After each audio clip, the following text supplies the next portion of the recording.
In the world's most shark-infested waters, even a cage can't completely protect you from the great white shark. Yeah, watch out! Just Jaws. But without a cage, what chance would a human have with these massive predators? You can't stop it, you can't fend it off. If it wants you, it's taking you, period. Now, one shark diver, one cameraman, and one photographer are about to face the most dangerous assignment of their lives: to swim with and photograph great white sharks without the protection of a cage. They begin as total strangers, thrown together on a boat quickly running short on supplies. If you put that on tape, I'll kill you. No freshwater showers, no hot water. Tempers will flare. Don't let her out. Listen to me. I want you out of the water for 5 minutes. I want to ride. You're out of the cage. No more debating. But the shark divers must learn to trust each other if they are to survive. This is dangerous stuff we're doing out here. These animals kill people. If somebody doesn't make it, it's not going to be because we messed up. One by one, they will face their ultimate fear: an unpredictable animal that could tear them to pieces. I'm still petrified of these things. I'm always scared of them. Andre's an experienced shark diver, That big thing now, quicker can grab it. but nothing's prepared him for this. I'm very worried about diving with these white sharks around. John's an underwater cameraman, but this is his most challenging assignment. I film sharks for a living, but I have 3 kids and a wife at home to take care of. I have to come home. Kat hopes to be the first woman to photograph a great white outside of the cage, but will she go too far to achieve her goal? He's coming. But he didn't veer away. 3 divers enter the food chain and face their biggest fear: the great white shark, uncaged. Diving with great white sharks without the protection of a cage is extremely dangerous. The scenes you are about to see were conducted by professional shark divers with years of experience. From San Diego, the countdown begins for an elite team of shark divers and filmmakers on a mission to get in the water with great white sharks. I don't think I'm crazy doing this.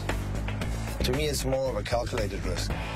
It's what you know about anything in life. And these things, the more you get to know about them, the less you have to be afraid of them. But I mean, I'm still afraid. I know what they can do. A white shark is just like a missile, you know, and you can't stop it, you can't fend it off. If it wants you, it's taking you, period. That's how it's going to work. If it wants you, it's taking you. These sharks are big and bold, will approach boats. Despite the shark's reputation, their boldness and curiosity make them really vulnerable. I would really like to exit the cage and free swim with the great white shark. I think that is one of my ultimate goals, being a professional underwater photographer. From here, it's a grueling 30-hour voyage across the Pacific to Guadalupe, a desolate volcanic island and home to one of the heaviest concentrations of great white sharks on Earth. Guadalupe was once a spear fisherman's paradise, but after an incident in 1973, the blue water hunters would never again feel safe in these waters. It was the 9th of September, 4:45 in the afternoon. A diver in search of tuna was spearfishing alone, unaware he was being stalked. It's likely he never saw the shark coming from below. A single devastating bite to the leg and a violent struggle were over in seconds. His final dying word was shark.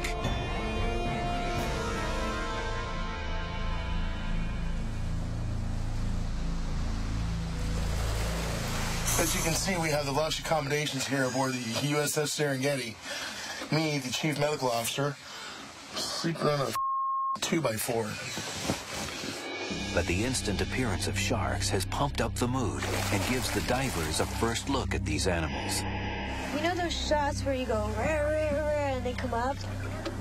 Kat has dove with great hammerheads and makos, but never outside of a cage with a great white shark.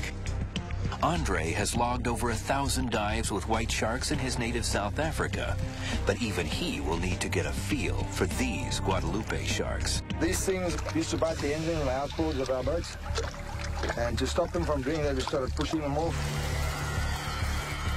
And then one day I just decided to see what happens if I put my hand under the snout. The bigger the shark, the easier it is to do, because there's a big gap between his snout and his teeth.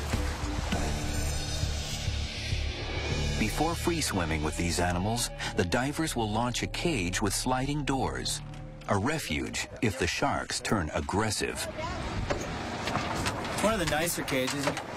You can open it from the top when he's chasing you in. The aluminum and Lexan plastic cage can stop a bullet, but probably not a 2,000-pound shark. Nice. This Lexan cage will be great. It's just protection for the start, and afterwards we'll sneak out. When the sharks are nice and relaxed, we hope we'll sneak out and nothing happens. Andre and the crew hope by diving with these sharks, they can learn why humans are sometimes attacked and how to survive in waters as dangerous as Guadalupe. I heard they got a lot of sharks, but I didn't know it was going to be like this. Somebody pass me the spear gun. It's lying just here on the floor, just here. I wouldn't like to swim around here like a seal on the surface. I'm pretty sure you might get taken, especially with the amount of sharks I've seen now. They can very easily take you out.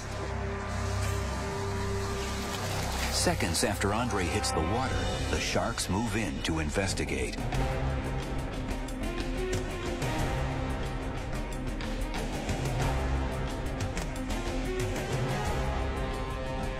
Andre hopes not to look like prey. If he shows fear and runs, they will attack. If I have a spear gun in my hands, that's why I have a spear gun in my hands, is to wave it in front of the eye. You don't have to touch him.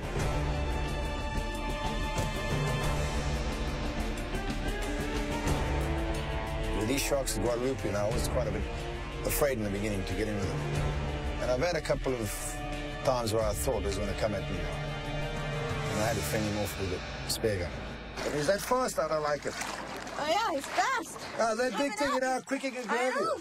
If he relaxes, it's okay, but if he's that fast... They're getting aggressive. Then you can dive. I'll stay in the cage. How's that?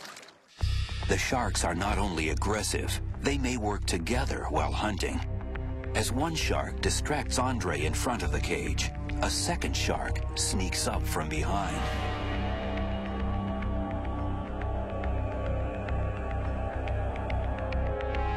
At one point, there was a big shark coming past, and it's just the speed with which it was swimming.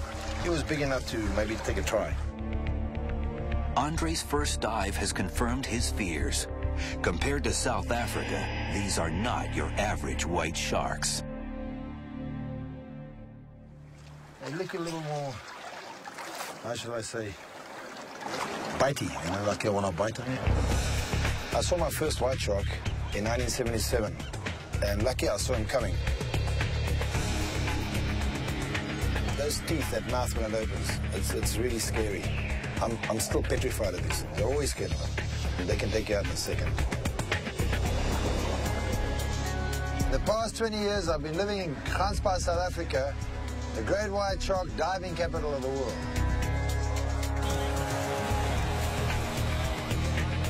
We operate a shark cage diving business, which takes out tourists, photographers, film crews to see the great whites really up close.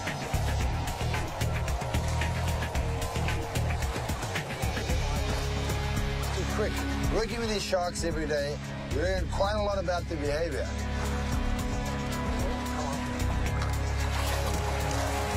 It's like, wow, every time. You did it quite nice that time. Well, I got two boys.